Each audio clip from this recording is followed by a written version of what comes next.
So 2021 just has to be the year where AI policy and law moves from ethical principles to practice. In 2020, we gave our data to governments and organizations with huge amounts of trust, just so we could emerge from the pandemic as quickly as we can.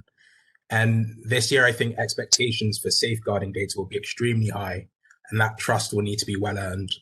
And so some organizations have already begun creating their own AI governance frameworks to ensure that their use of AI is fair, transparent, and free of unfair bias.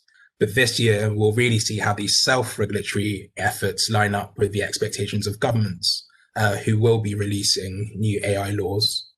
And hopefully these new rules strike the right balance of making the law and practice work together and provide concrete guardrails for some of the trickiest issues like explainable AI and integrating privacy into these frameworks. Otherwise, translating these requirements will be extremely difficult for organizations. The EU will likely be the first out of the blocks with new AI rules.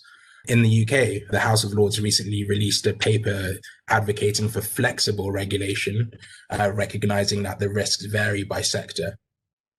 The US has been introducing various bills to tackle AI bias and facial recognition through 2019 and 2020. And 2021 may just be the year where we see these translate into practice. Alondra Nelson, Biden's new deputy in the Office for Science and Tech, has emphasized that design, testing, and research are all human choices that bring our social world to bear. So we can anticipate a shift in AI policy from the US seeing it merely as a geopolitical force, but also one that requires more regulatory intervention. This is all excellent news. Concrete rules provide certainty, and it will allow organizations to work out how these rules really will apply to how they deal with their consumers and what they need to change and update in terms of their compliance frameworks.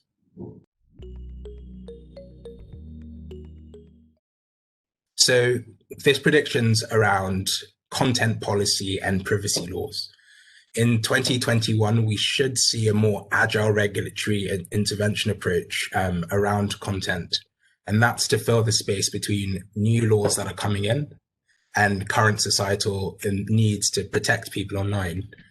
2020 saw us all move online in a way that we've never seen before. And with this online shift, we saw that there was a marked increase in online harms, like disinformation about elections, fake news relating to COVID, and also illegal content. The EU tabled the Digital Services Act at the end of 2020, which will bring sweeping new requirements for platforms to have appropriate measures in place to protect against illegal content. But these will be lobbied. They'll take a while to come to life. And so countries already have their own regulatory approaches to content policy and law, with existing rules like the NetzDG in Germany being just one example. In 2021, we know that the UK will be releasing an online harms law, which will protect against risks specifically in this area. But in the meantime, the UK data regulator, the ICO, has already started with targeted intervention relying on existing laws, and EU authorities are already showing a willingness to use data protection law in innovative ways to protect vulnerable individuals. So there'll be much more of a focus around this in 2021.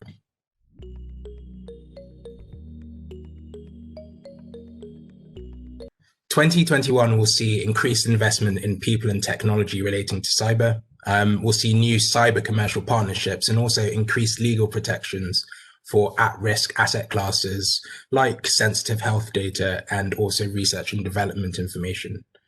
2020 hit the most resilient and well-prepared commercial organizations really hard. Capacity needs went up overnight. Workers were dispersed and connecting through their home networks, and that made network oversight much more challenging. So in 2021, we'll see this increased investment, for example, around security for networks and also messaging services where we share content much more than we did before.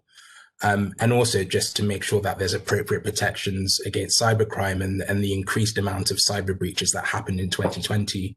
We'll likely see increased spend for AI and tech solutions to help monitor cyber breaches before they happen. And all of that is really good news from a legal and regulatory point of view, because the enforcement actions of 2020 showed that it's not enough just to respond well to a breach, but having technical and organizational measures to prevent it happening in the first place is an incredibly important factor that regulators take into account when things go wrong. Also, asset classes that were traditionally attractive to cyber criminals, like financial data, will start to be replaced somewhat by sensitive personal information, which is much more available given the pandemic and the sharing of health data. There's also going to be an increased focus on the legal protections around some of the related intellectual property that's created when researching and coming up with solutions to protect health. And all of that will see much more focus from legal teams around how they protect their IP, as well as their technical boundaries and assets.